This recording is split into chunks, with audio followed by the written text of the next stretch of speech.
show the greatest team of all.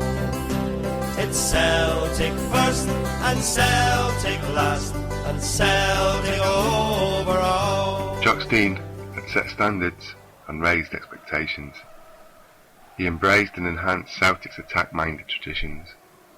In season 1966-67, Celtic were as unstoppable as they were irresistible. Coupling industry and invention, the Hoops were an exhilarating attacking force, a footballing whirlwind, beautiful and beguiling to watch, but capable of destroying all in its path. Season 66-67 would see Celtic rewrite football history. Despite the challenge of the strong Rangers, the boys retained the League Cup and would lose just 2 games to claim their second successive championship in impressive fashion. The Hoops would underline their domestic dominance by claiming their first ever treble when Aberdeen were defeated 2-0 in the Scottish Cup final. Its domestic success was extraordinary enough, but it was on the continent that the Hoops would make an eternal mark. Celtic had made their European bow in 1962 when they were knocked out in the first round of the Intercity Fairs Cup to Valencia. Now, competing in the European Cup for the first time, the Glasgow club had become the first British side to reach the final of the continent's premier tournament. The champions of Switzerland, France, Yugoslavia and Czechoslovakia swept aside as Stein's men marched to a final. Awaiting them, on May the 25th, in Lisbon's Estadio Nacional, were the mighty Inter Milan. Bankrolled by oil billionaire Angelo Moratti, with the Mercurio Helenio Herrera at the helm, Inter had become the dominant force both in Italy and Europe. Between 1961 and 67, the Milanese side had won 3 league titles, 2 European Cups and 2 Intercontinental Cups. Despite these successes, Inter had won few friends with their defensive, derided Catenaccio football. But these footballing aristocrats would meet their match in the team from Glasgow's East End. Celtic were a club with humble origins, but they now had a team that inspired endless ambition.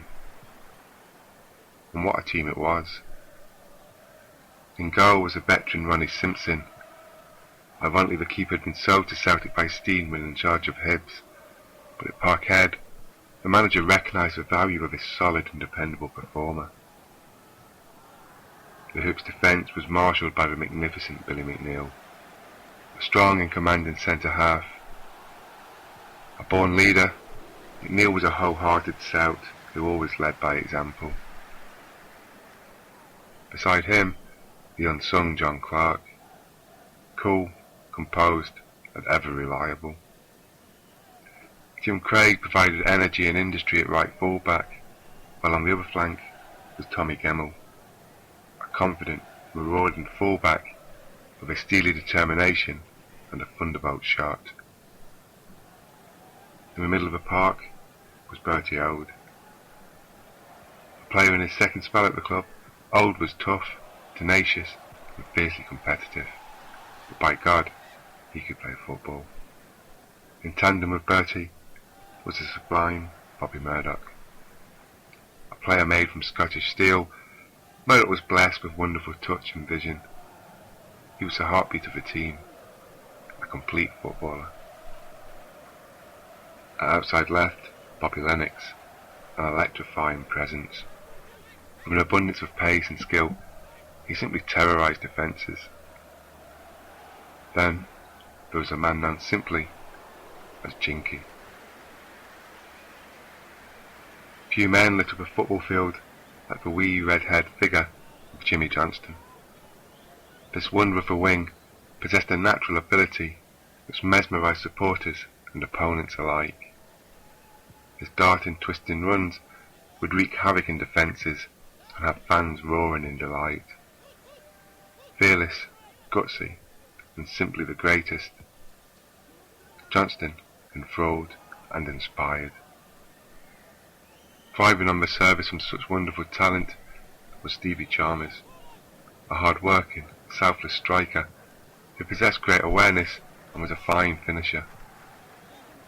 Beside Chalmers was Willie Wallace, a recent signing from Hearts.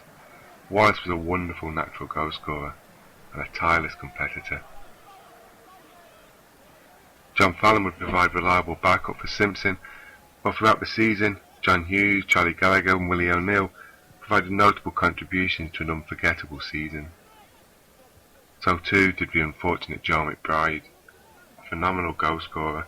McBride smashed 36 goals before Christmas, only for a cruel injury to end his campaign.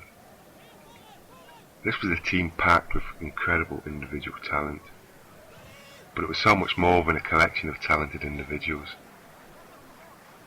The players were all born within the west of Scotland, and together they demonstrated a collective character which simply refused to be bullied, intimidated or defeated. Back in Lisbon, and with minutes remaining to kick off, the two teams were standing together in the tunnel, waiting to enter the arena. The Celtic players couldn't help but be impressed by their opponents. Athletic and tanned, they looked every inch their footballing sophisticates. For all the Hoops' domestic dominance that season, it paled into insignificance in comparison to the achievements of these men who had conquered Europe and the world. Bertie Auld's response to this moment of apprehension would go down in Celtic folklore. His leading of the players in singing the Celtic song as they began the long walk up the tunnel sent not just a message of defiance to Inter, but one of inspiration to Celtic. When the players emerged from the tunnel, the Celtic players appeared blinking in the sunshine like miners emerging from the bowels of the earth after another shift in the darkness. Stein, who followed his boys out of the tunnel, would have been forgiven for thinking back to his days as a collier. He'd come a long way, from toiling underground at Ernott Pit to guiding Celtic to the summit of European football. He was close to completing a most remarkable journey. What happened over the next 90 minutes is written in the heart of every Celtic fan, indeed of everyone who appreciates and loves attacking football. Stein and Celtic did not defeat Inter, they destroyed them.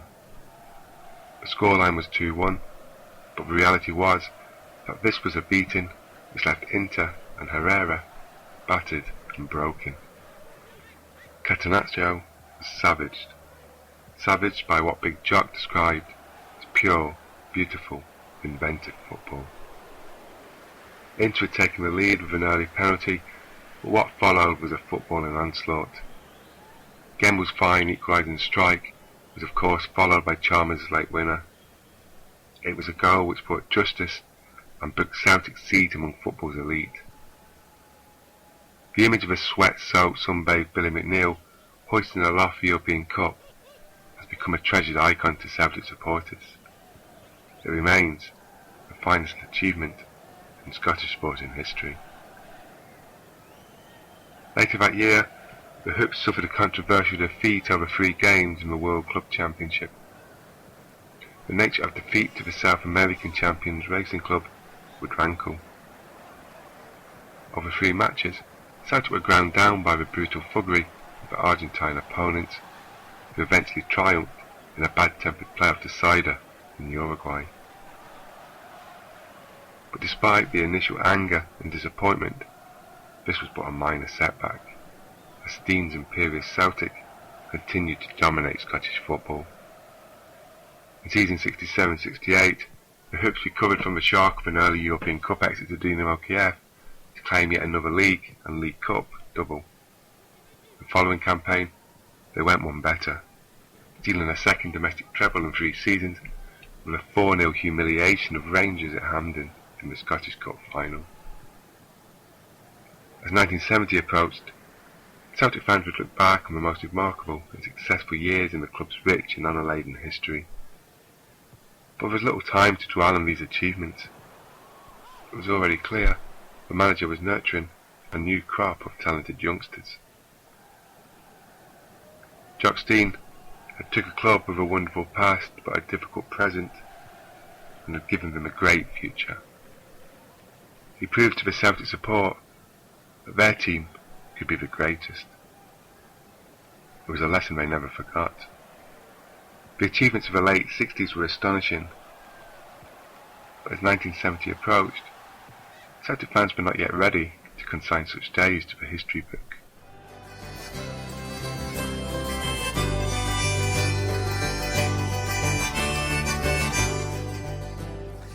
And in this day and age, when people say about how many games you have to play to win the European Cup or the Champions League or whatever, and all these seeded rounds, and there's so much to do to get into a Champions League final, but the quality of the teams that Celtic played on the way to Lisbon was actually very, very high. And don't let anybody tell you anything different to that. Yeah, no, absolutely. I mean, I think because European football evolves, and people will say, Vojvodina, who are Vojvodina? They're not a big name these days. Likes of that Dukla Prague as well. These teams were absolutely top teams at the time, and as you say, don't let anyone tell you any differently. Even FC Zurich had some real star names, and they had 10 internationals.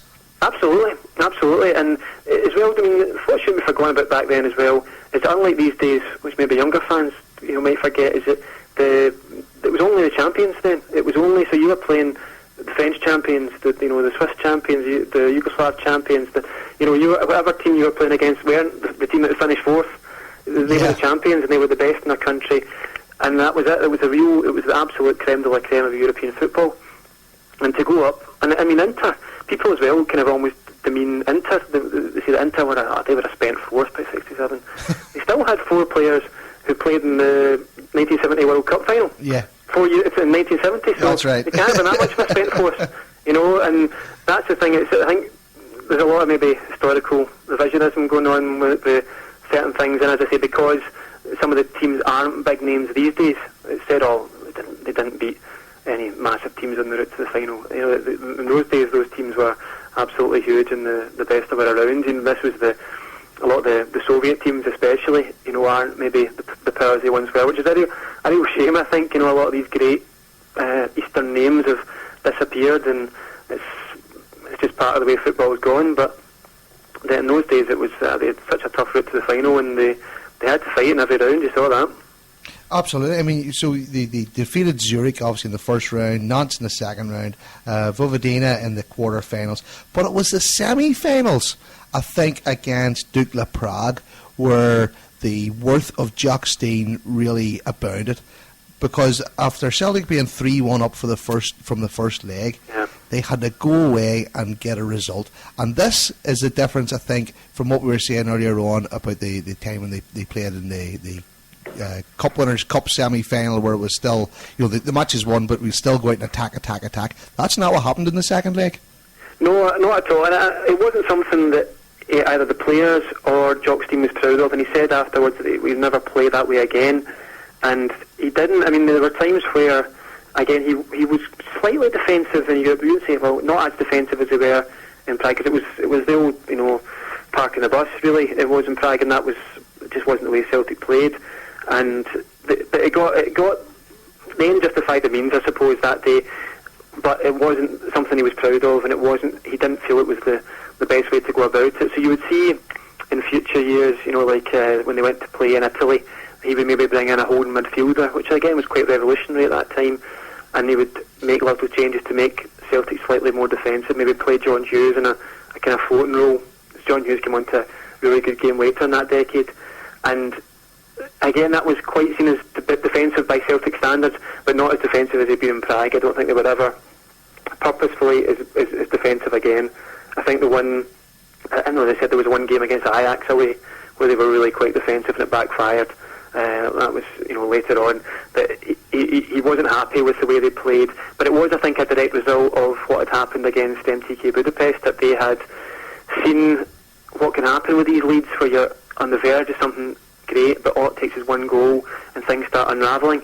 And again, they had great players to Prague, and he knew that the players would maybe remember just subconsciously if things started falling apart. You'd a lot of survivors of that MTK game, so they would maybe start remembering if things started falling apart. So I think that really, it came from that previous semi-final, and maybe a bit from the Liverpool game as well, even though that was just bad luck as much as anything and poor refereeing. I think it was a hangover from those two. It was just, let's just get the job done, just make sure we're in the final, and that's what they did. And the result speaks for itself. They got through.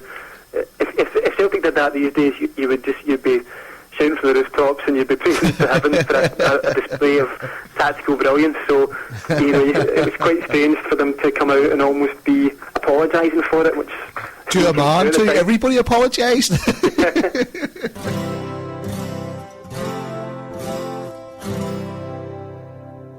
We seek him here, we seek him there.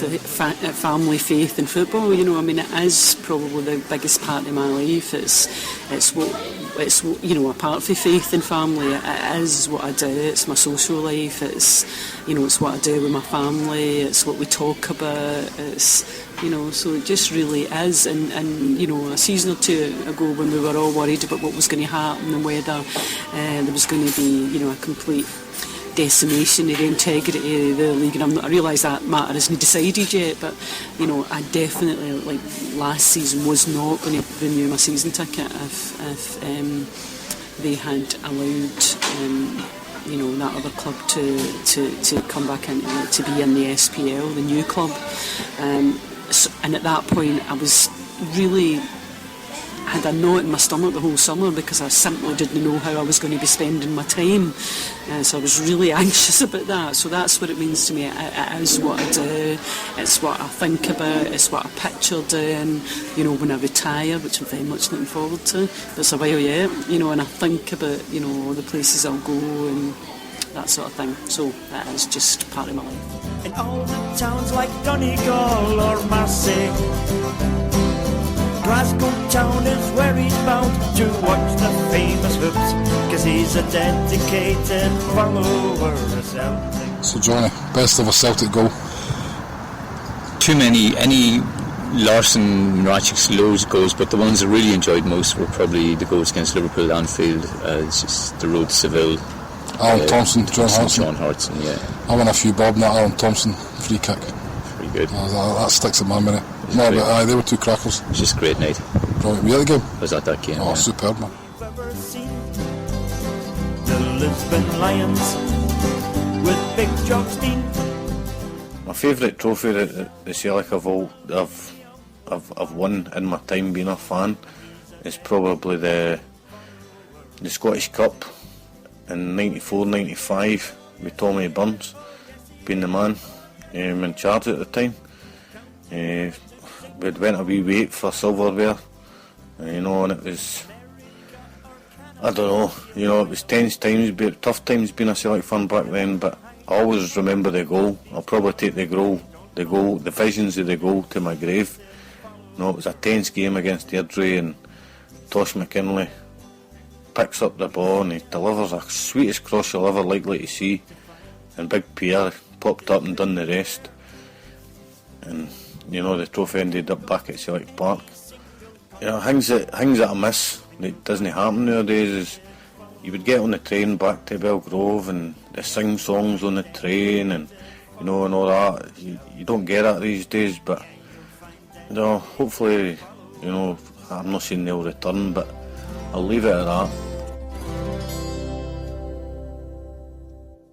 So that brings us on to the 25th of May 1967, and to be honest with you, Steve, I don't know what we could add that hasn't already been said about the 25th of May 1967, apart from maybe the fact that I didn't see it live because I wasn't born, and I know you didn't see it live because you weren't born either. No. So no, absolutely. For us to actually talk about this in 40 odd years into the future, all I can say to you is that everything that I've known about Celtic and everything I've been told and brought up, and I'm sure you're very similar yourself, until you actually sit and watch the match, and sometimes it's difficult to sit and watch an old match, that happened sort of, a lot of years earlier. But see, when you watch the game, it's just how good this team was that it finally struck me when I saw the European Cup final. Yeah, absolutely. I mean, I think there was a phrase at the time when the match reports was that Celtic annihilated them by a one goal margin. Yes, that's right. And it's absolutely accurate when you look at the balance of play. And there was the interplayers, by all accounts, that when I think it was still one each, And obviously Sarty was having the game of his life. Yeah. And at one point he makes this fantastic save, and then someone said that one of the defenders, came from within the intercamp, turned to Sarty and says, just give up. Yeah, it's going to happen. It's inevitable that Celtic are going to win this. They're just all over it. Just, stop resisting, basically. Which is just when you think about Inter, who were just, they'd beaten Real Madrid on the route to the final. They were serial winners of the tournament. For that comment to be made shows just how Celtic just didn't give them a minute to breathe. And again, it was a performance of real tactical sophistication. This time, a very attacking performance, but the way that Stein basically sacrificed the likes of Chalmers and Johnson and Lennox to drag the Inter players. A lot of those guys said they didn't have their best game that day, but he was so pleased with them because they dragged the Inter defence everywhere, and they disrupted this great shape and this Catenaccio system. And then, of course, you get one full-back setting up the other for the goal, the equaliser, and then from then on, there was just seemed to be no doubt about it. And I know Sean was saying that even at half-time, there was real calm in the dressing room. They just felt that all it needed, they said the only worry was that they would get a little bit frustrated because they were so on top, and this goalkeeper was having the game of his life. But this does seem to be a feeling that everything is going right here. All we need to do, I think there was the comment that Jock Stein made was, let's look to cut the ball back a bit more. Let's not have the crosses just going in the box. Let's look to get to the byline or get to the crossing areas and cut the ball back. And of course that pays dividends with the goals. So it was, the whole, as you say, it's hard to know what to add to it sometimes. And it's sacrilege, but I was telling you off air that in the book, it gets almost barely a chapter in Sean's book. I just thought, well, if there's nothing, if I'm not seeing anything new, there's no point in me talking about, or Sean talking about how Bertie Auld was singing the Celtic song and the tunnel, or everyone knows these stories, unless getting the trophy and all that kind of stuff. Everybody knows them. There's no point even talking about them. Yeah, because Sean obviously had a fantastic view, literally, of the whole thing, because he brought Billy up to the cup, which was no mean feat in itself. Yes. Because obviously the pitch was absolutely swarming at that point, and so there was that little kind of experience to talk about, and little bits in terms of Herrera had tried to steal the bench before the match, the bench that was allocated to Celtic. So little bits like this you could talk about, but all the things everyone already knows. Great stories, in the tunnel, and looking at the handsome Italian players and their Colgate smiles, I think he said, and every player all giving their teeth to Ronnie Simpson and things. And they're great stories, but there's no point in going over them again. And so it seems, as I say, almost to have, I think it's 26 chapters or something, and yet barely one is on Lisbon. And yet, that was my feeling, was that if you don't have anything fresh to add on it, don't go over the same old things that everyone knows and loves, but unless you can add something fresh.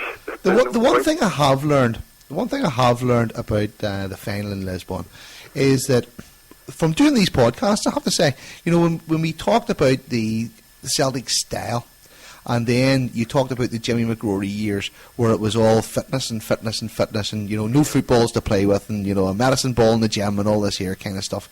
But when you watch the final in Lisbon, two things jump off the screen at you. One, how skillful the players are, but also, secondly, how fit the team is, because that team came wave after wave after wave of attack, and it was relentless. So you actually had both those qualities in the team that won in Lisbon. Absolutely, and that was the one thing I think that everyone gives Neil Morecambe a lot of credit for, was he devised a fitness plan that made Celtic, people were saying, the fittest team in Europe, and that was another thing that gave Sean and Jock Stein a lot of comfort during the game, was they knew that if it came to late in the game, even in that heat, as hot as it was, they thought there's no way that this team is not going to be fitter than Inter. And the ability, as you say, was always there. It was just a case of getting that and getting them working as a team and getting them doing things in the right way and in the right system. Because funny enough, when Jock Stein came in, he didn't immediately go to the 4-2-4. He stuck to the 2-3-5 for quite a long time, the old, traditional WM setup. And it was only, I think, in the when they went to Bermuda and the famous pre-season tour in USA, that he switched and he brought Bertie Auld back into this midfield role with Bobby Murdoch, which obviously was the platform, and everyone would say that from then on in, was that midfield gave Celtic the platform and the dominance and obviously Celtic never had a better midfield duo in the history than Auld and Murdoch. So you had this little subtle change again that just gave Celtic the platform to just go on that little step more. The change in formation, because that was just, the game was evolving, and Stein was a student of the game. And the funny thing was that he'd gone to study Herrera's methods, as you'll no doubt know, in the early 60s. And the thing he'd come back with, he didn't like how defensive it was, but he really admired the attacking fullbacks, the use of Facchetti for Inter it was. But he thought, well, that's what I want to do, is bring, incorporate attacking fullbacks into my system. And it became Tommy Gemmell, Jim Craig for him, and obviously that was so crucial to undoing Inter, and yet that was where he learned it. He learned it from Herrera. What I hadn't maybe appreciated before researching Sean's story and speaking, Pat Woods has got a fantastic Lisbon collection, and it's full of foreign magazines, European magazines from around the world. It's just how significant it was worldwide. You always think of it as being something that was fantastic for us, but maybe, how significant was it really in world football? But the Catenaccio was hated, Inter were pretty much hated, and it was seen, even UEFA's General Secretary came out with a quote about how it's been the best thing to ever happen to football, and you think he's meant to be the beacon of neutrality, and he's come out and said it was the best thing that ever happened to football at the time, and he said if Inter had won it would have put football back 10 years. And there's a fantastic quote which I just left out here, it was in a French magazine, and it said, "Surely never in the history of world sport has a team created as many new fans as Celtic.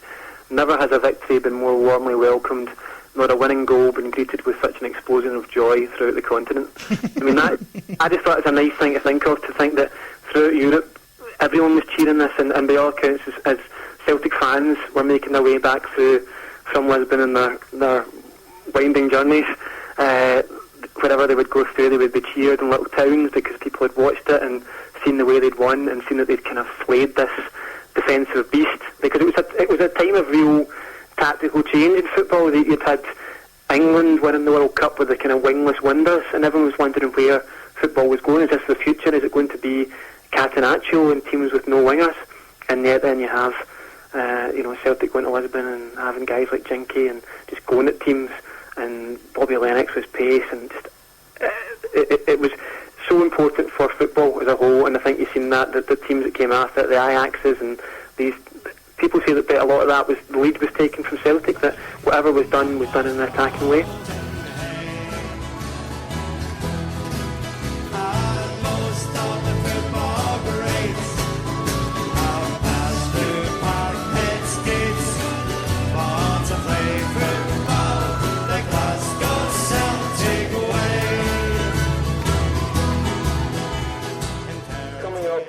Jimmy Gribben, who was the scout at Celtic that day, that time, he stopped me and said, "Joe, what can I speak to you?" And then the next minute, Malcolm McDonald come down from the stand and says, "Oh, Jimmy, he's my player."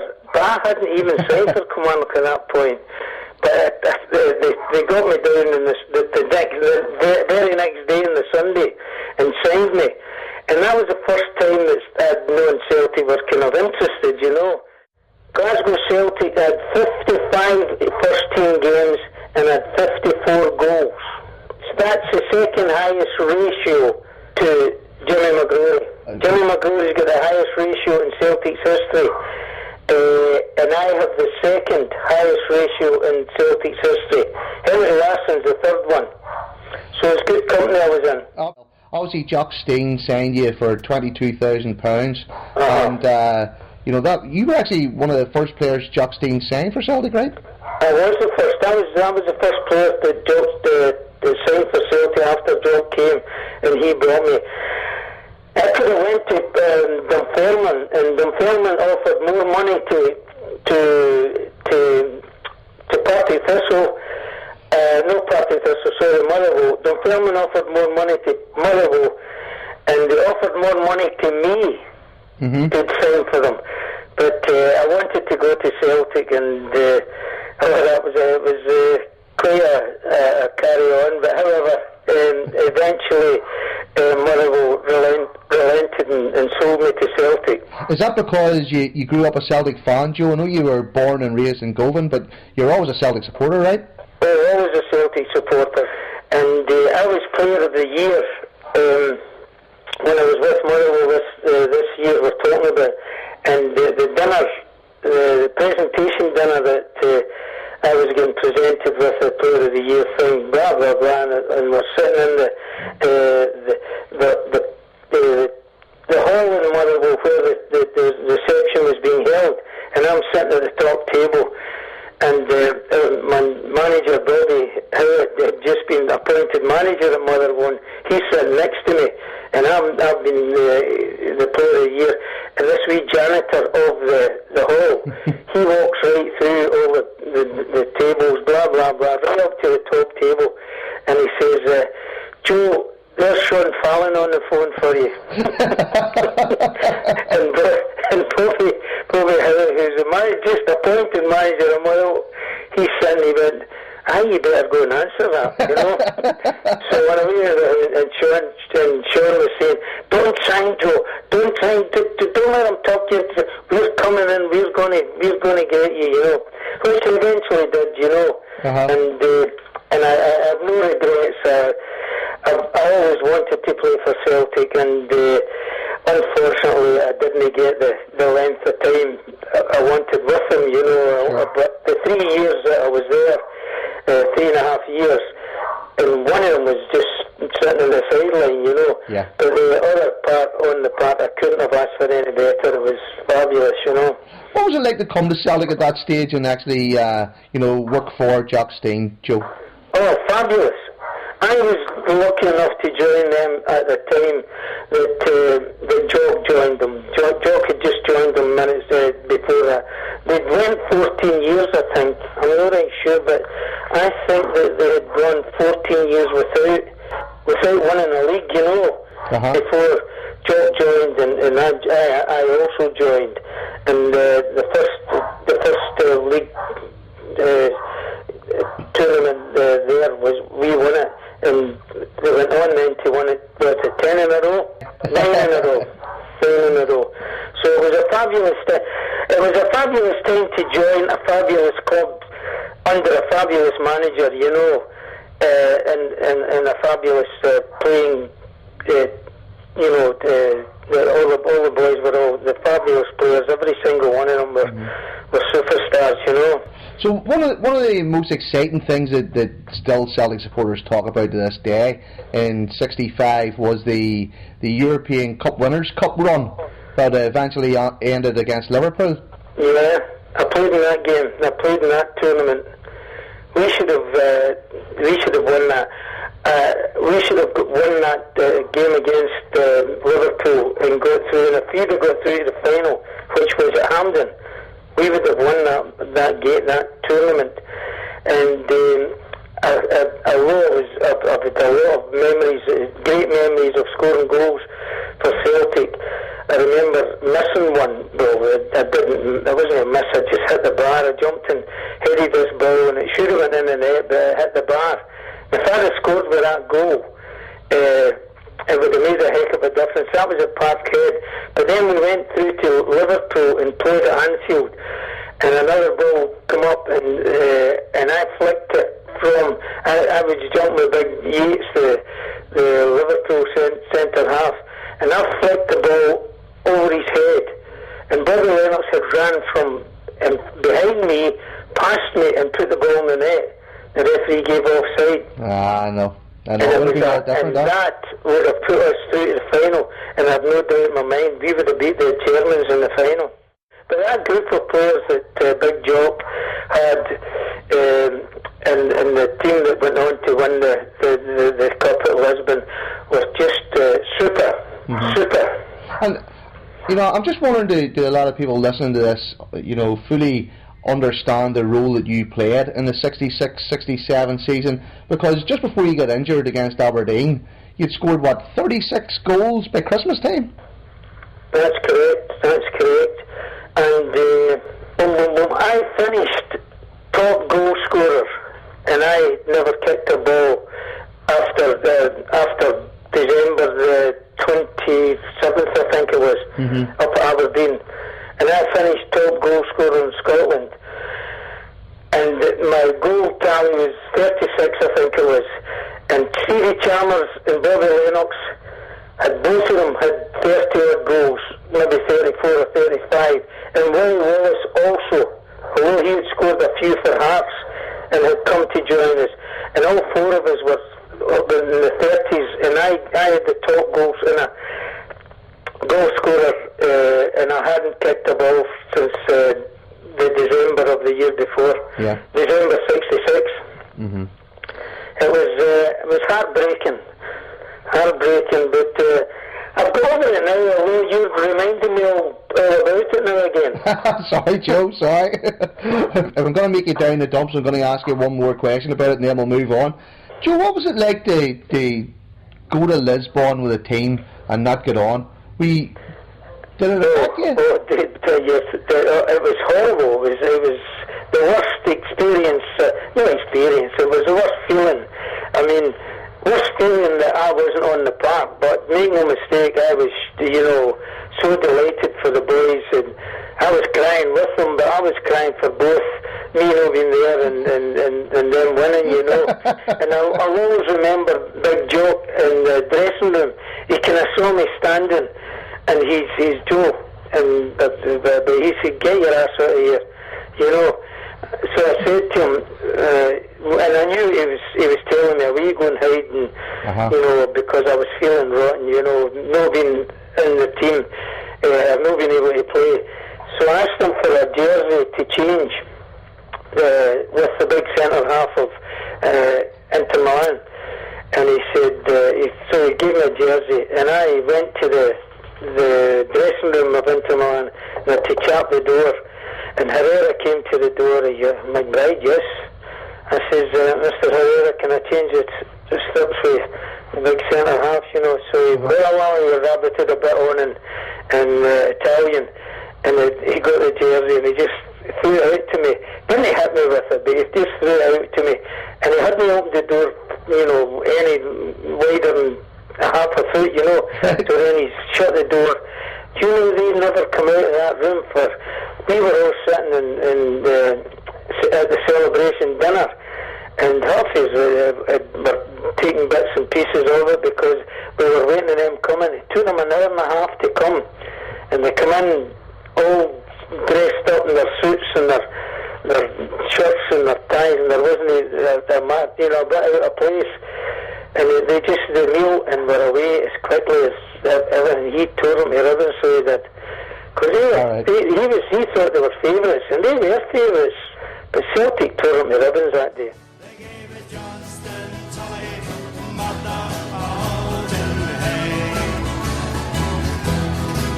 And most of the football greats have passed through Parkhead's gates for to play football, the Glasgow. And of course, building on the European Cup final of 1967, you would expect Celtic to go out and win the European Cup every year from now on.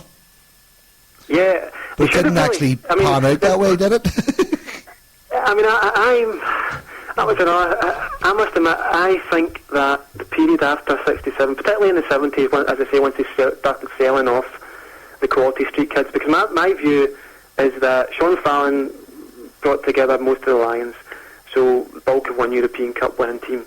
He then brought together all of the quality street kids, which should have been another one European Cup winning team. Billy McNeil says that the quality street kids were undoubtedly more talented than the Lions, and really we should have, the 67 shouldn't have been the pinnacle for Celtic. It should have been the start of a dynasty, because they had, if you look at, there's a fantastic picture that I know that the Lions gave Sean on his 90th birthday, and it's a picture of the squad, basically the full squad.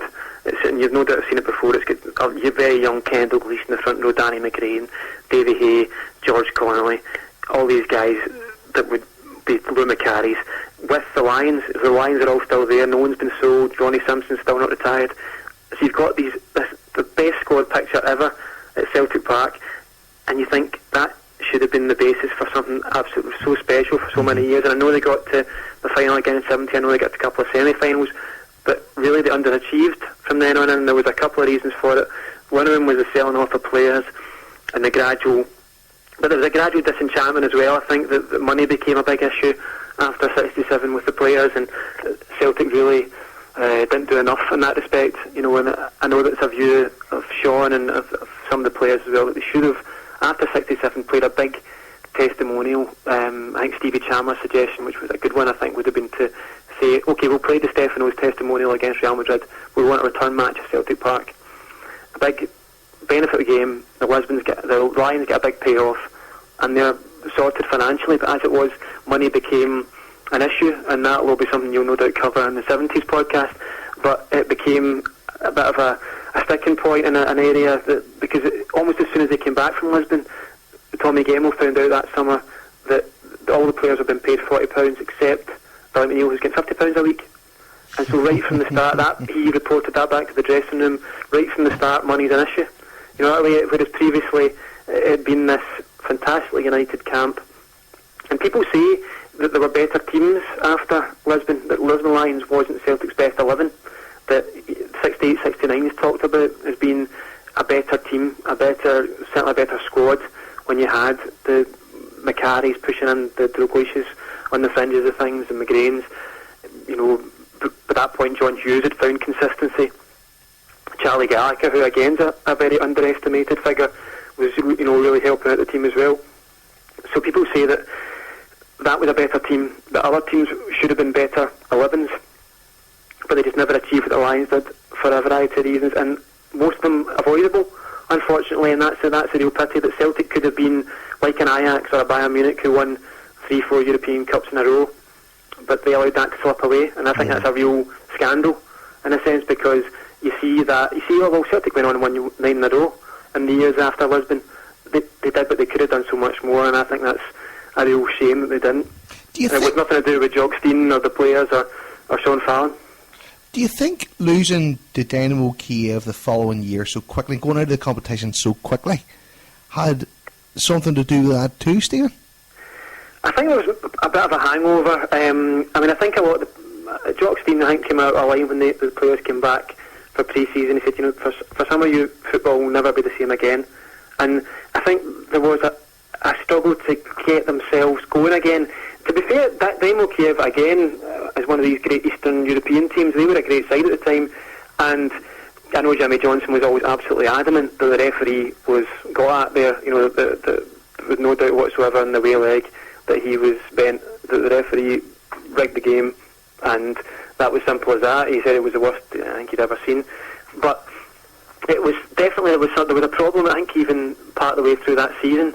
They had to have almost like a crisis meeting and get together, because a lot of bad feeling came out of the racing club games with the fining of the players after that, because the way, especially the way they fined the players, they fined them £250, which, given what I've just mentioned about the weekly wage being 40 and 50, was massive money. And they fined them this money regardless of whether you were guilty. So regardless of whether you were, you know, Tommy Gemmell and you'd kicked someone in the nether regions, or you were someone who was completely guiltless, you were fined £250.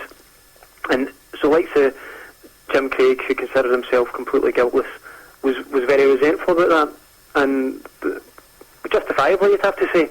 And so you came away with this bad feeling, and it just lingered, as you say, going from the previous pre-season and the previous build-up to the 66-67 season had been that fantastic summer trip to Bermuda and USA and Canada, where they just forged these bonds like a family. And then you just get this little things where you know, there's a feeling that the club are going against them, the racing club. Then, you know, you've got Tommy Gemmell hearing that Billy McNeil's getting paid more than the rest of the squad, because by this point you've got to remember that Jinky was third in the Ballon d'Or voting for the 68.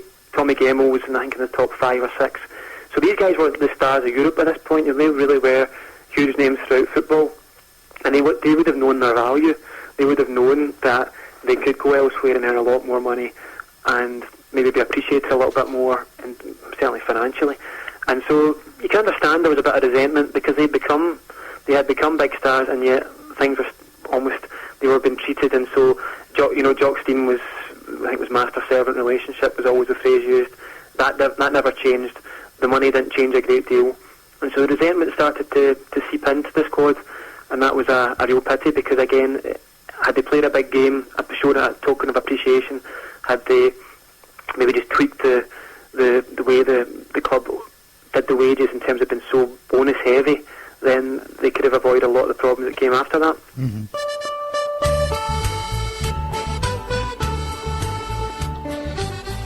From 1960 to 1970, Celtic had many variations to the change kits through this decade. 1960 to 1964, the Celtic away shirt was white in the front and back, accompanied with green sleeves. A green collar and a green shamrock on the left breast made up the look of the away kit. From 1964 to 1965, seen an all-green Celtic away shirt make its return, which was finished off with a white collar trim, white cuffs in the sleeves, all green shorts and all white socks. From 1965 to 1966, the only change to the away kit was a subtle change with white socks changing to green. From 1966 to 1967, seen more subtle changes. Out went the white collar trim and white cuffs to leave a completely all green shirt. From 1967 to 1968, we wore the all green shirt, white shorts and white socks. From 68 to 70, the only change to the away kit was to bring back the green socks, which had two thin white hoops at the top, just below the knee. From 68 to 70 again, Celtic had two third kits which were used very sparingly. 68 to 69 seen an all white away kit with the only touches being two thin green hoops on the collar and cuffs. The other third away kit from this time was an all yellow kit. For us to see, for the play football the Celtic way.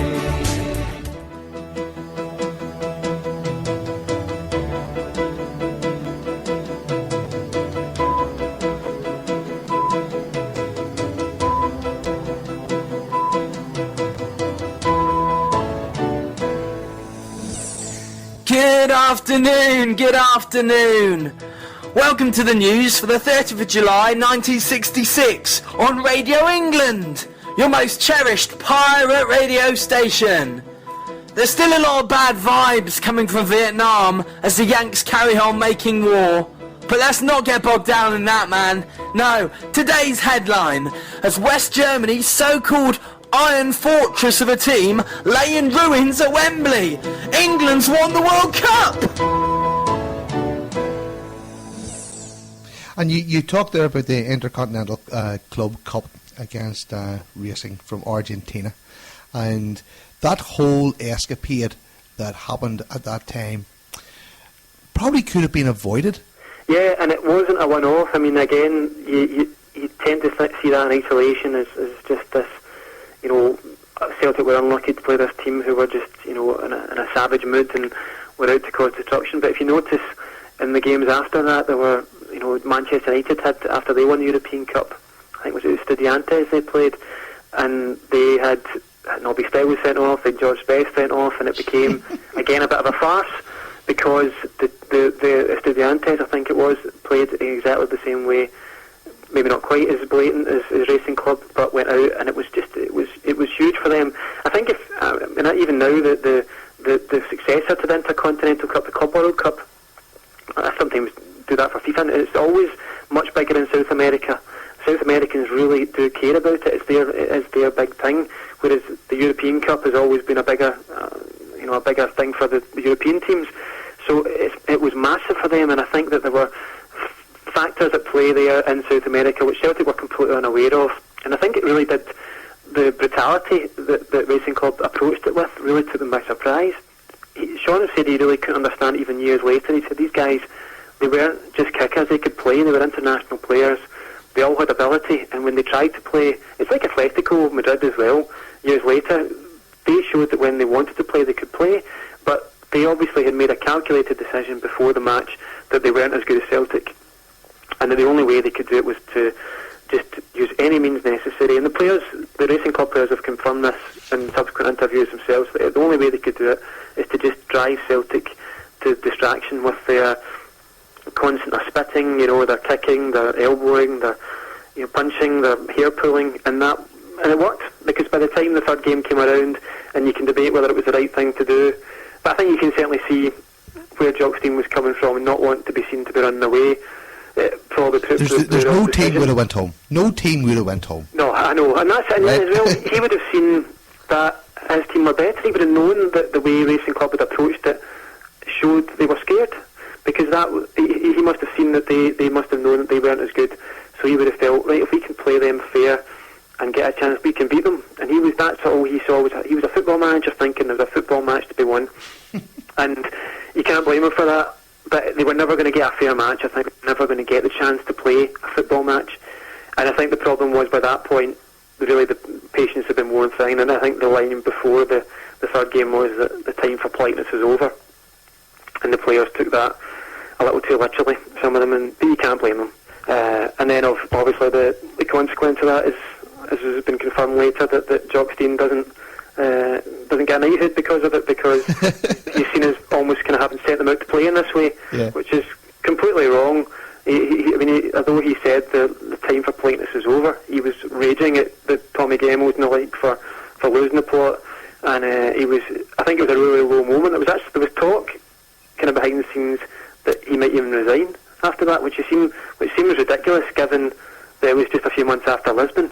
But that was how much it affected him, was that he was so low that there were even rumours that he could step aside, because he was just so disconsolate after everything that had happened. And I know that Bob Kelly said it was his worst moment in football. And you think that what they'd achieved to get there, and you're losing an intercontinental cup final. It's not the end of the world, but that was how low and how much it affected the team and the backroom staff at that time. I remember reading Tom Campbell's book, The Tears in Argentina, a few years back, and I remember sitting chuckling in bed reading it, thinking to myself, if I was reading a book like this, I could actually believe this is fiction. Here's this historical account of what actually happened at the time, and it was so ridiculous for it to be a true story.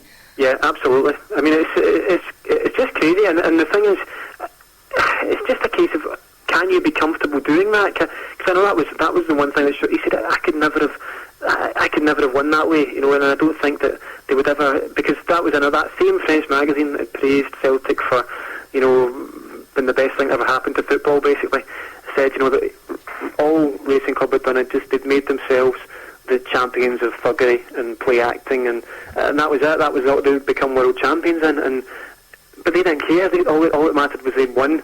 And in terms of within Argentina, within the rivalries, as you know from in Tom Campbell's book, it was so important within their little rivalries in the country that they had now got one up on the other teams in Buenos Aires, and that was all that mattered, and all the players got a car for doing the necessary. And and maybe they feel the end justified the means. I don't know, but after a while, European teams stopped playing in that game. It was discontinued for quite a long time because it became this recurring farce. Mm-hmm. That almost every year the South American teams would come up and just kick their way through the game, would injure players, would get players sent off, and it just players. I think in the early 70s, during that Ajax and Bayern Munich period, they just stopped playing it because it just wasn't worth the hassle.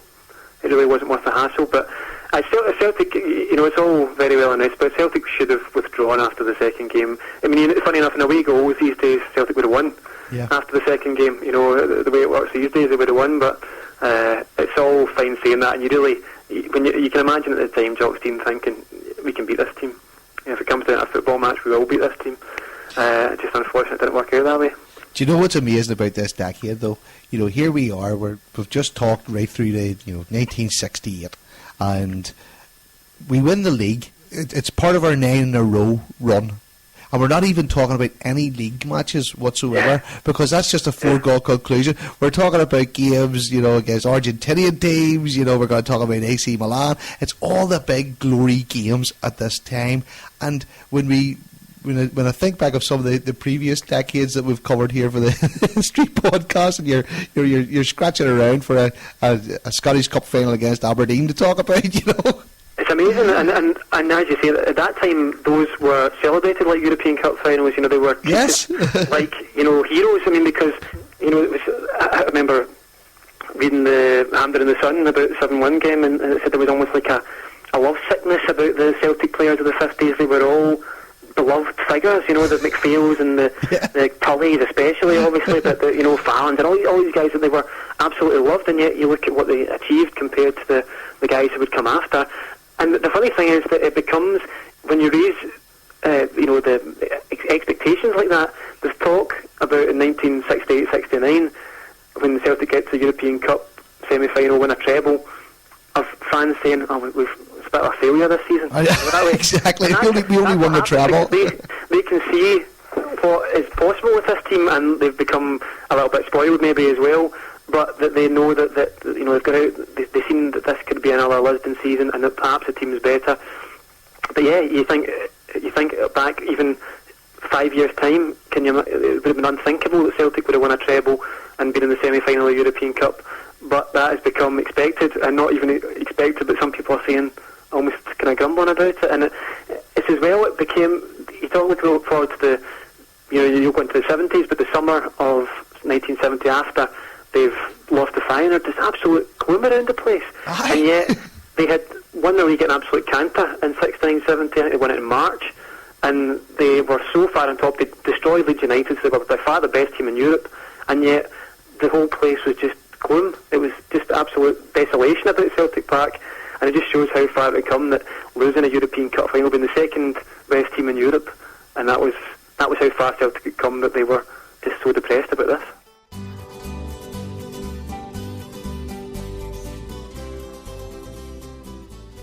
And then, of course, after my dad came to Glasgow and had the word with Stanton, the main thing then was get it recorded. So he went down to London to record the two Celtic song, Johnny Thompson song, and two other titles.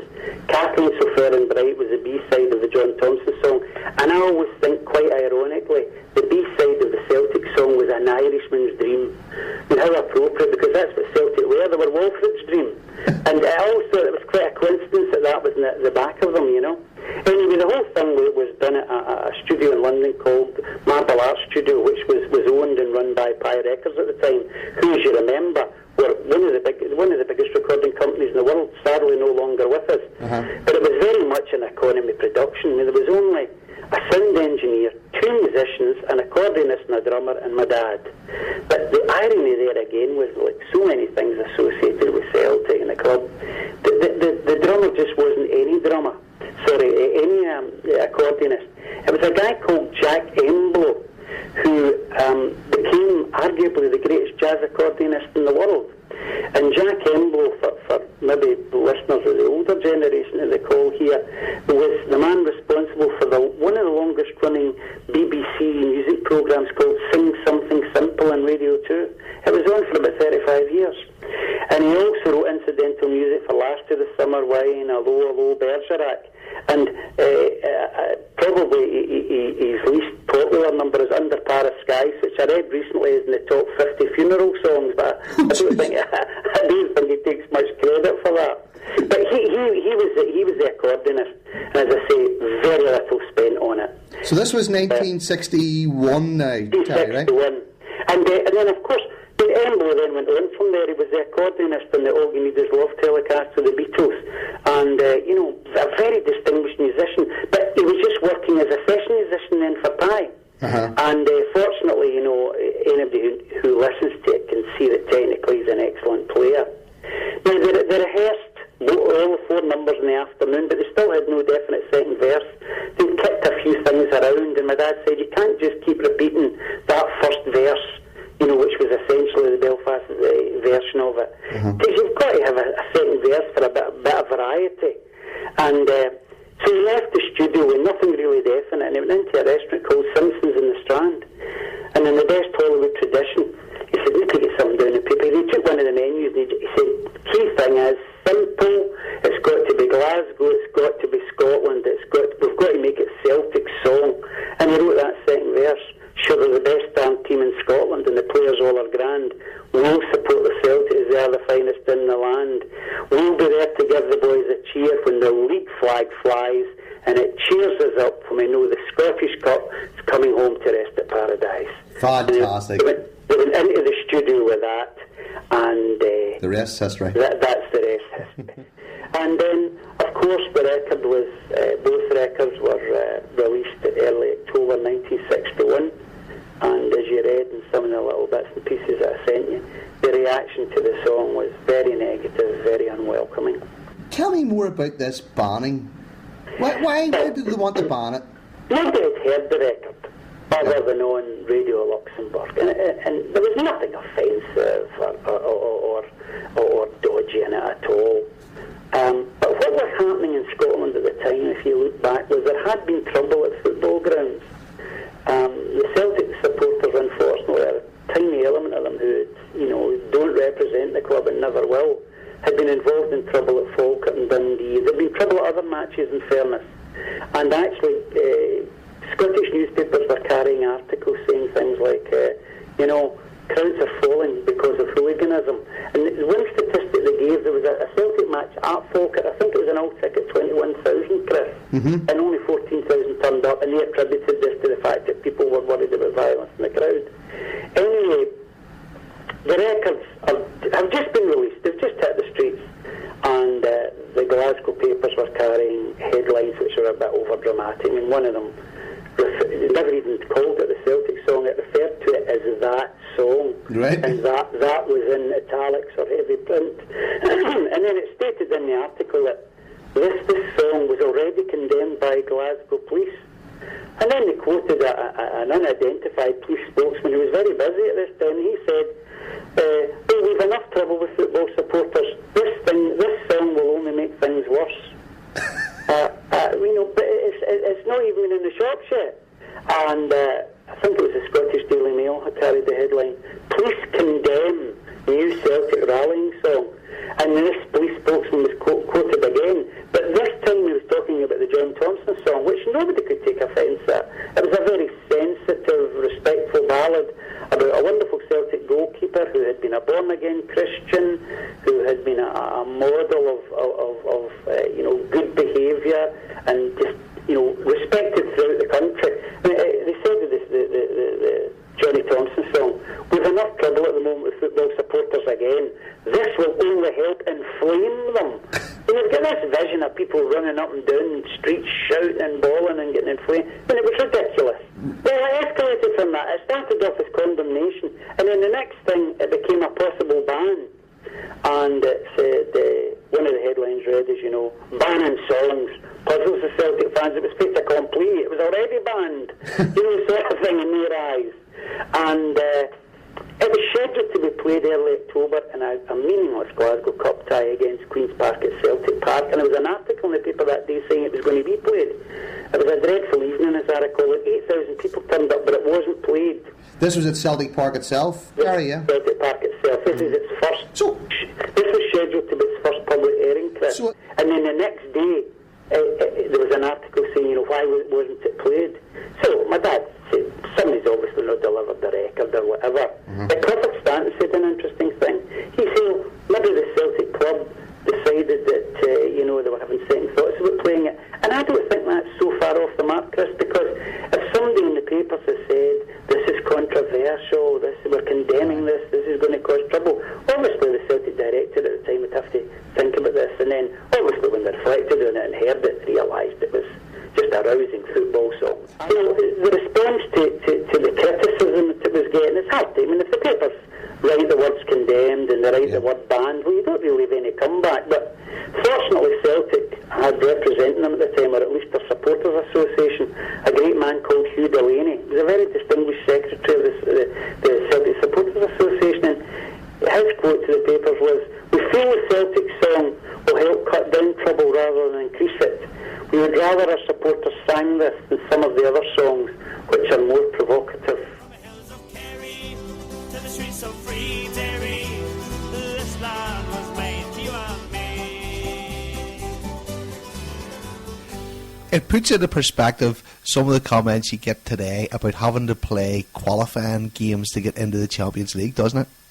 Yeah, absolutely. And it's you have to adjust the times. There's no point in holding this. It's the old thing about every manager that goes to Aberdeen always says there's no point in holding me by the standards of Ferguson in the early 80s, and it's not going to happen. There's no point in really holding Neil Lennon to the standards that were set during this period, because again, getting to the last 16 is a fantastic achievement, and the way he's gone about certain games, okay, again, if you're talking about Duke Prague, and the team was almost embarrassed by that, and the players were almost embarrassed by it, as I say, you would not blame against certain teams if we'd get a result. We were so unlucky not to get a result away in Barcelona, and we played fairly defensively at home, okay, with two up front, but, you know, fairly defensively, but you have to take your hat off them, because you know, and I think Celtic fans are realistic. I think that's the thing, we have adjusted over time to appreciate that this is the way we need to approach games, and to know our place and the way football is developed, because that's the thing, back then it was all gate money. That was, and Celtic could compete, and that was what mattered, and we were getting big crowds and we could compete, and these days you just don't have a chance. And that's why you've got ridiculous situations like Southampton taking one of our best players for $12.5 million. It's ridiculous in a sense, but yet there's almost like a shrugging of the shoulders. I've not seen much outrage about that. It's just a kind of weary, that's just where we are, and we're just in the shadow of this absolute colossus, the English Premiership, and there's nothing you can do about it. It's just, you just have to adopt the right policies, and I think everyone would say that Celtic are doing the right thing by signing these young guys, accepting that they don't see Celtic as the be-all and end-all for them, and they probably will want to move on to England eventually, but, you know, just getting the most out of them, and while they're there, making sure they enjoy it, making sure they love the club. You might be lucky, you might turn up a Henrik Larsson again, who just loves Scotland, is happy here, and is happy to stay, and you just hope for that. But I think that's all you can do, is, you know, the hand you're dealt, just to go with as best you can, and I think Celtic are doing that just now. It's just when you look back to these decades, you wish you could kind of go on an even footing, because, you know, if a Lisbon happened these days, do you think there's any chance Jinky would be there start of next season? Do you think there's any chance that Bobby Murdoch would still have been there? Do you think there's any chance? Just keep going. Just name them all.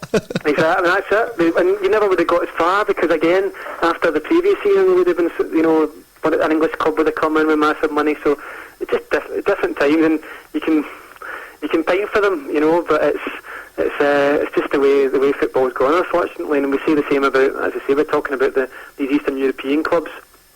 Celtic are really in exactly the same situation. We're now in the TV money is king, and we just have to adjust to that. And as I say, I think we're doing as well as we possibly can in the circumstances. But when you look back, it's such a great era to look back to and to see.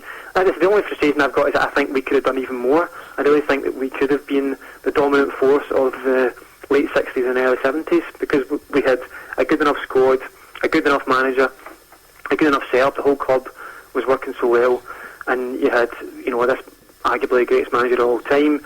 You had Sean Fallon, who I would argue is one of the greatest talent spotters, if not the greatest talent spotter of all time, certainly in Britain, going out and just providing this constant supply of talent. This, you know, and then you've got Stein motivating them. You've got when you look at the end of the decade itself, Stephen, you know, when they walloped Rangers 4-0 in the Scottish Cup to win the treble, and you saw that this team that had conquered Europe and played the creme de la creme in Europe, but still, as you mentioned earlier on, you had the Quality Street gang coming in behind the scenes and starting to replace some of the lands that had enjoyed all that success. Celtic, at the end of 1969, were on top of the world.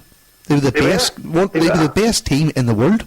They were, yeah, absolutely. And then, I mean, it was AC Milan. I think they put them out of Europe that season, and they were amazed to have done so. They were really, and you think of that now, but they thought they got so lucky in knocking out Celtic, and they felt they'd beaten the best team in Europe and the world, and they were right, because that's what Celtic were at that stage, and they had everything before them. And I know that people will say, and you'll do that more, the Feyenoord was a real turning point in terms of the breaking up of the Lions, but at that point you had this fantastic squad where you had the experience of the Lions. And people forget as well, when the Lions won the European Cup, they weren't an old team. You know, they were the average age was very young, so they had their whole careers ahead of them. Plus, already by the time, I mean, you know, Dalglish signed in May '67. You know, George Connelly was in before even Jock Stein arrived. You know, Sean had beaten Jock Stein to sign him because Jock Stein had wanted him with them firm on. You had, you know, Davy Hay had come in, 65. You had all these guys who were well in. Daniel McGrain was in. All these guys were ready and waiting to come into the team, and they were getting better and better, and they were learning from the best. I mean, they said at that point that the toughest game the first team would play was in training, because they would play these Quality Street kids, and they said the games were just ferocious. He said, they'd play these games every Friday, and he said that they were absolutely incredible. And I know the Quality Street kids said that the only chance they had of winning was if Sean was the referee. they were his boys, really, and otherwise the Lions would always find a way of winning. But when you look at that squad picture, and it's just awesome to see the talent that Celtic had, and we'll never have a better squad. That's just the sad reality. We'll never have anything like that again, because you're talking about just row upon row of world-class players, genuinely world-class players, and guys who would become, all-time greats, and they weren't even in the first team at that stage. It's just absolutely remarkable. And as I say, you wonder what could have been done had they only kept David, because Davy Hay, again, he's one. People talk about Ken Dalglish being the kind of sign that Celtic, were giving up and competing in Europe. When they sold Davy Hay, that was as important a moment as anything, because from then on they never really, they were on the slide from that moment. And but these guys, the McCarrys, the Hayes, Douglashes, if they kept them, you just wonder what could have happened to Celtic in the 70s. And if they just kept those guys alongside the Lions, working together in that kind of atmosphere of competitiveness, but a great atmosphere. I mean, they said it was just the Lions were so good with them. There was never any kind of Quality Street Lisbon Lions rivalry. There was just a belief that, we need to be at our very best to stay in this team. Whereas the Quality Street kids had absolute, complete respect for the guys who were trying to knock out. And what a fantastic way to end the decade. Ending the decade on a high for once. If you can't end the 60s on a high, then it's a bit of a problem. I've got to say, if I ended the 60s on a depressing note, there'd be something very wrong. Stephen, I am sitting here with probably about 8 inches of paper in front of me, 1,000 printouts. I have highlighters, I have scribble notes and all the rest of it, and I don't even think we've got a fraction of the topics that we could have talked about during the 60s. No, I think probably part of that is down to my waffling right enough, but in terms of the 60s, you could go on for hours and hours. It's just an absolute, you could, as you say, you could have a podcast all the way in the early 60s and then about 3 podcasts in the late 60s, and it's just a fascinating time. And as well, it's fascinating enough on the surface of it, then when you scratch below, as with all the decades, everyone has been like that. There's been just stories that I've not known previously, and they're just absolutely fascinating. It makes you want to go away and read some more. And we're so lucky, I think, as a Celtic support these days, to have things like Celtic Wiki and Celtic Graves that have come up and just added to the whole club's, to the depth of it, the kind of legend, because that's what Celtic's all about. I think when if you're just supporting a team, you could support any team, and you could. Celtic is the history. I think that's what makes Celtic special, and I think milestones like this, like I always remember the centenary year. That was a real milestone. There were so many histories coming out around that time, and that's when you learn this is not just a football team. This is part of my own history and my own family's history, and this whole my community's history. And that's what I think 125 has done again. And it's been it was so great. It was such a great year. The Barcelona and so on.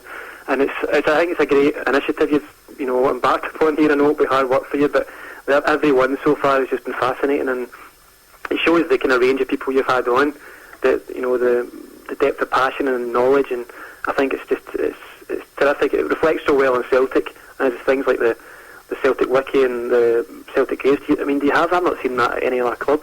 I just think it's things like that that just show that we're still special all these years on 125. We're still a special club, and just immense credit to the guys. There's not another club in the world like this.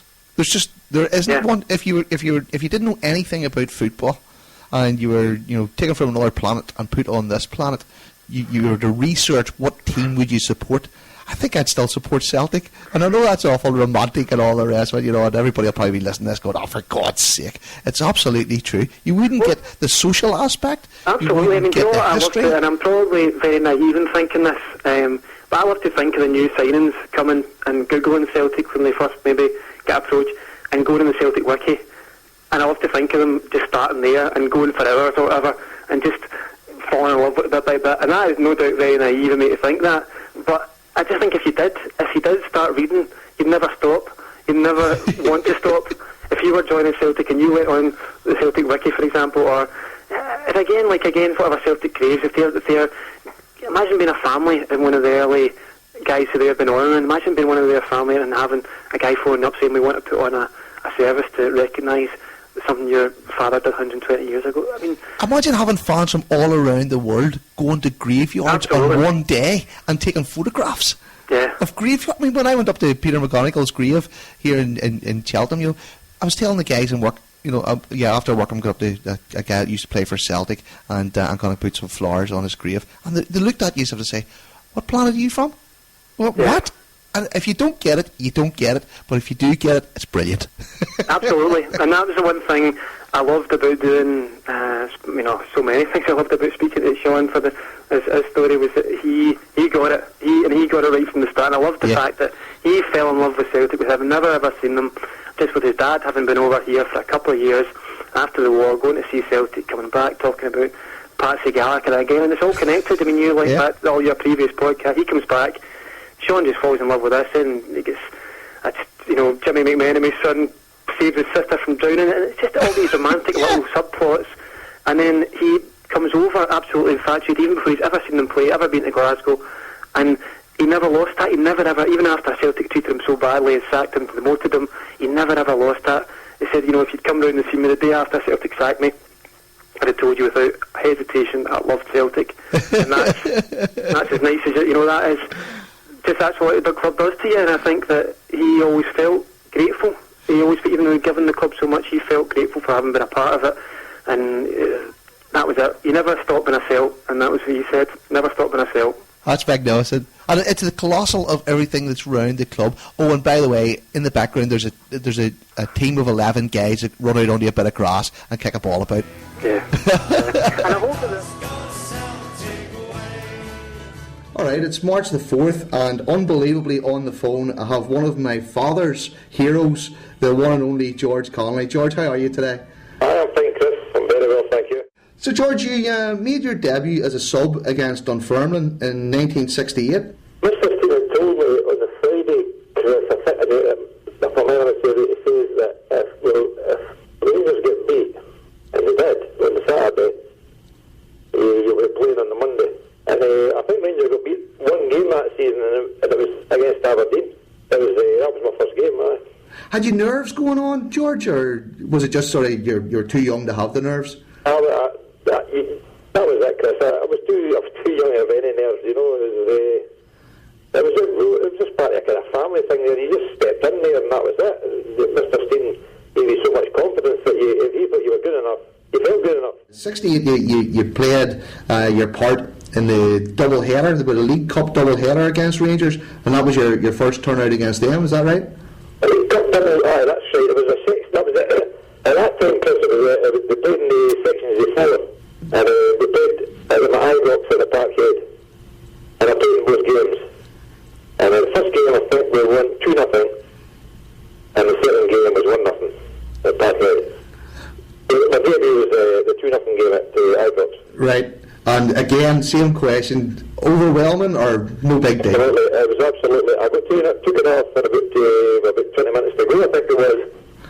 And the stitches on my side, I think it was just for the excitement and the atmosphere in the first game, you know. Is that right, just punctured? I was just knackered. That was my first game.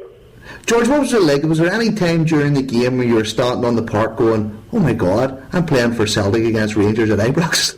Well, I can remember it as there was I can remember it was a really hot day, and I was quite knackered, and I wasn't looking for what was going on. Don't get me wrong there. I was excited, but if Mr. Stein thought you were good enough, you felt good enough, you know. So I just went out and done my best, and I did took a stitch in the side, and that was me to come off there. It was okay. Great day for me. Was there a different atmosphere going out to play Rangers, even in the dressing room and the pre-match team talk by Mr. Stein and things like that? I think there was always a different atmosphere in the games, Chris. You know, I think they're one of the biggest derbies in the world, if not the best derby in the world. I think there was always something about the Rangers games, you know. To me, anyway, there was, and it was always Celtic versus Rangers was always a big derby game, you know. So, and I think it's still the same yet. George, probably one of the most famous goals that you're remembered for came in the 1969 Scottish Cup final, surprise against Rangers, when you scored to make it 3-0. Oh, well, I've talked about that for years, Chris, so I can remember it quite well, and I've actually got the film somewhere. Actually, Rangers were favourites for that game, you know, and I think Jakey was out for that game and John Hughes was out for the game, you know, they were two really big players for us at the time, and Rangers were favourites, and it was a big day for us, you know, a big day for me. But I remember the goal, it was just one of these things, the goalkeeper kicked the ball to John Gregg and he tried to pass it and I just intercepted it and that was it, and I got in, I was lucky again, so it was good. It was a great day for Celtic that day. I think we got 4 chances Celtic to score with the 4. Was that the game where you done the keepy-uppies in front of the Rangers supporters as well, George? No, that was a 3-1 game. I think Celtic Park was getting relegated that time, Chris, and we played the game at Hampden, and I think it was a 3-1 game on Saturday morning, if I remember right. It was just a bad show, you know, it was sad as well. George, what was the coaching staff like back in those early days? Sean Fallon was the really good influence on me, and there was Nearly Morgan and Willie Ferney. Willie Ferney took the young players like myself, Davey, Kenny, Lee, and we maybe did a bit of training with him, and we had a big game behind the goals, and Sean would maybe come out, maybe the gaffer would come out sometimes, Stephen. Sometimes the first team would be up at the Barrafield, you know, when the reserve would be down at back, training behind the goals. So, the influence, Sean had a great influence in all of us at the time. I think he was the assistant manager at the time, so he dealt mostly with the reserves. And, it was actually ideal for he had a great way with us, so it was well liked, and he liked us and we liked him, and that was the right one.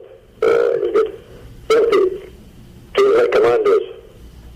They were great trainers there. That was one of the secrets of the Celtic day. They were all great trainers. Everybody asked me about the trainers. The Lisbon Lions were terrific trainers, and it rubbed off on all the young ones. And Stephen was great at trainers. And I remember running around the park and running around the track at Parkhead, and Chunky turned into him and says, I think the gaffer stays up all night and thinks of all these things. You know, the different training methods we had. So, as far as the training goes, it was Celtic training. Celtic were all, it was terrific training. They all trained hard. You couldn't go in one morning and say, we're going to have an easy day a day, because it wasn't like that. Monday maybe, and maybe a Friday. Yes. Everybody got a ball every single day. You trained with a ball every day. That was a tool you trained, the ball. Yes. You worked with that every day. You know, you made sure you were super fit. Yes. That's one thing with the Celtic. But they won the 9 in a row, they were all great trainers, and I used to watch them, and I looked after them, all the reserves. Great training was better than some of the Premier League games. George, obviously you're regarded as one of the quality street gang, the likes of yourself and Davy Hay, Lou McCarry and stuff coming through. What was it like to be playing with players like that? Well, we had a great reserve team just at that time. Myself, Davy, Kenny, Lee, Paul Wilson, John Gorman, Davy Kanak, Pat McMahon was there, and it was a great team to play. I think we won a league a lot, we won a few cups as well, so, and there was actually a time at Parkhead where you could have fielded 2 Premier League sides if you get my man. Yeah. 2 sides there, and you wouldn't know what team would have won. It's amazing when you think back to the talent that Celtic had at that stage. Yeah. Especially he coming off the back of the Lisbon Lions and stuff, and still here was this hugely talented team. It just didn't seem to run out for those 9 years, sure didn't it? That's right. It was like a conveyor belt of talent coming through, Chris. That's right. It was awesome at the time, and if you were getting in that first team at the time, you were a lucky person. There were so much players trying to get into the side, and everybody was desperate to play for Celtic and desperate to get a jersey on at the time.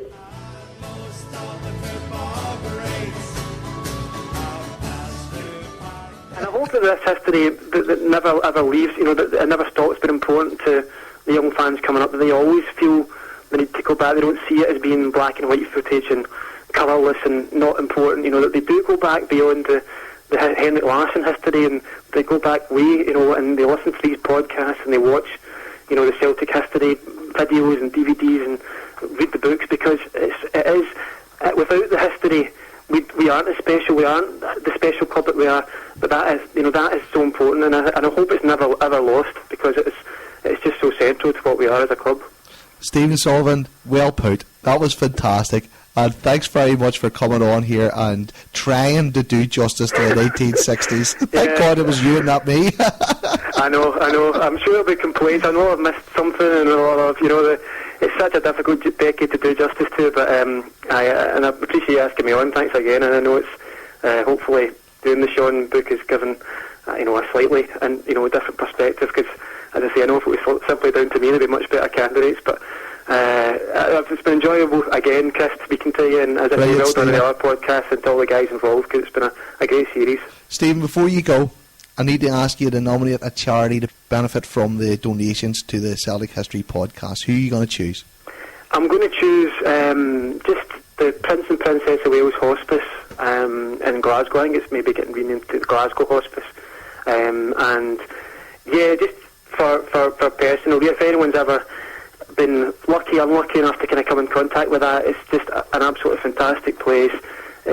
I remember them actually coming to my school not long after and speaking about it, and been really moved by the work they did, and then coming into contact with it through one of my family later in life. And when you've got someone in a situation where there's no hope of saving them through a hospital anymore, to take them away from machines and bleeping hospitals and all the noise and the atmosphere that's there, to somewhere where you really do get so well looked after, and you've got people there who just care about you so much, and people who want to make really difficult days so much better.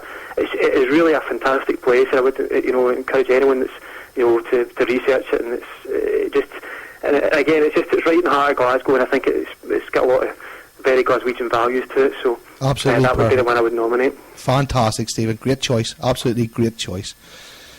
So, if anybody wants to follow Stephen Sullivan on Twitter, your Twitter address is what, sir? It's Sullivan SK. I can't guarantee you'll get very much from me, because I very, very rarely tweet. I mean, most of the things we've been doing a lot, as you'll know, through Sean Fallon book, the Sean Fallon book page, which is Sean Fallon Felt. But yeah, you're more welcome to follow me for my one post every 2 months at Sullivan SK. I'll maybe start doing more. I don't need to get into it more, to be honest. There you go. We'll see you in the end. Gregor Kyle was my Twitter guru. He was giving me a lot of advice. So, but it's funny. I don't tweet personally at all. I'll put out little photos on Sean's site now and again, and little things. But I'll need to get into it more. I really will. You get with the times. Well, when are you releasing the damn book? That's what we all want to know. I know. Well, the book is written. It's been written for a little while. They're really just production. They want the family are very happy with it, thankfully, which was a great relief. And they've been absolutely fantastic all the way through.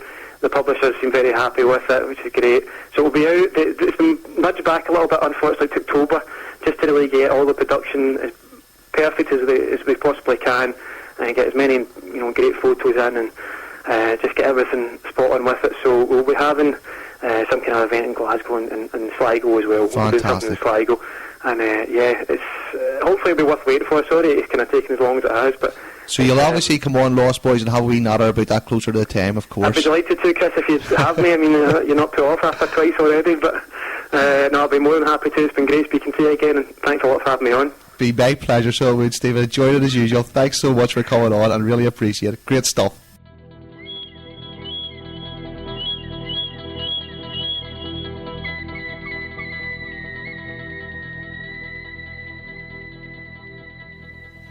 Well, there you are, folks. That's the end of Chapter 7. 3 hours this time. That's just getting ridiculous, so it is.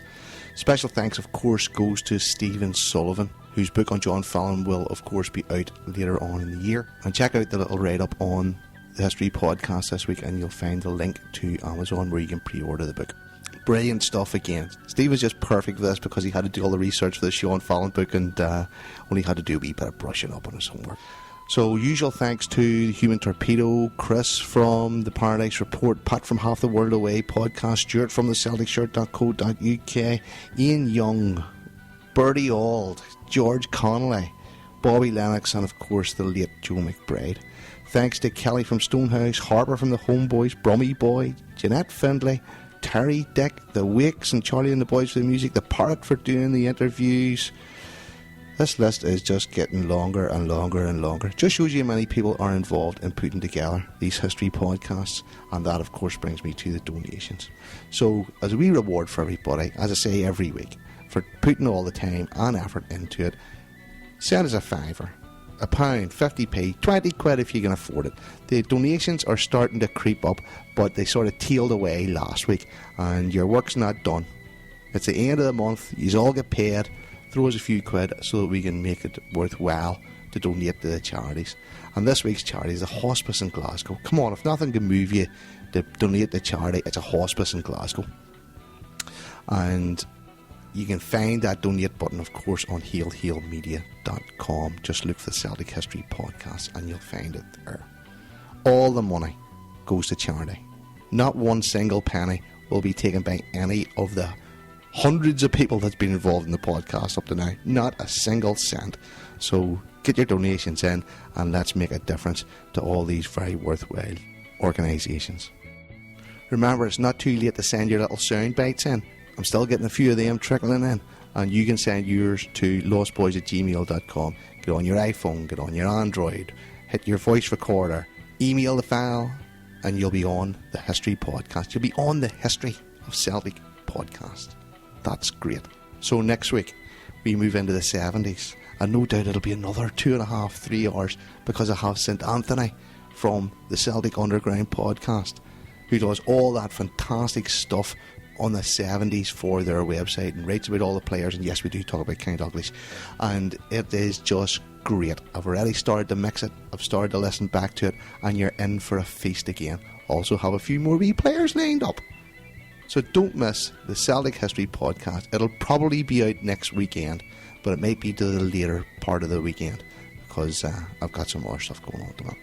So there you go. I hope you've enjoyed it. You've made it through 3 hours. You can make it through anything. Also remember, anybody that's travelling on supporters buses or things like that, drop us a wee email, send us a tweet, let us know if you're playing the podcast over the tannoys, and we'll give you a wee shout out. There you go. Do a CSC. So that's it. Hope you enjoyed it as much as I did. My name is Chris McGuigan. You're listening to the Celtic History Podcast. Playing us out are your confessions.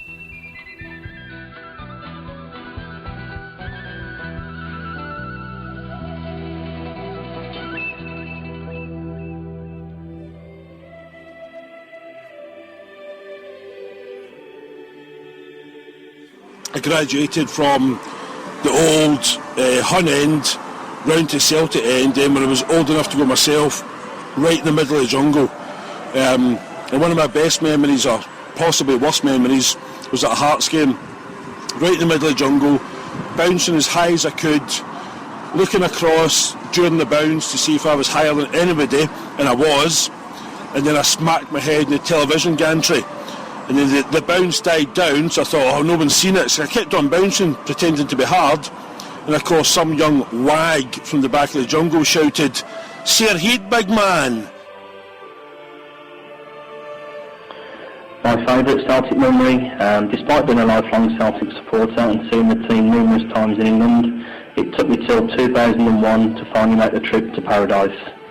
The feeling I had when I reached the top of the stairs and walked to my seat for the first time will never ever leave me, and I sat down in anticipation of a comfortable beating of Motherwell. Then, as I scanned through the team lineups, I discovered to my horror that Motherwell had the two Andy Gorhams playing in goals for them that day. True to form, despite Celtic dominating the game, the Flying Pig was revelling in the limelight and was pulling back the years with a stunning display. As the game drew to a close, and I was certain that my first game was going to end in disappointment, we won a free kick on the edge of the area, right below where my seat was. Up stepped the magician, Lubo, and curled the ball into the top corner. A finish so good that neither of the Gorhams could get near it. Perfect. Hail, hail.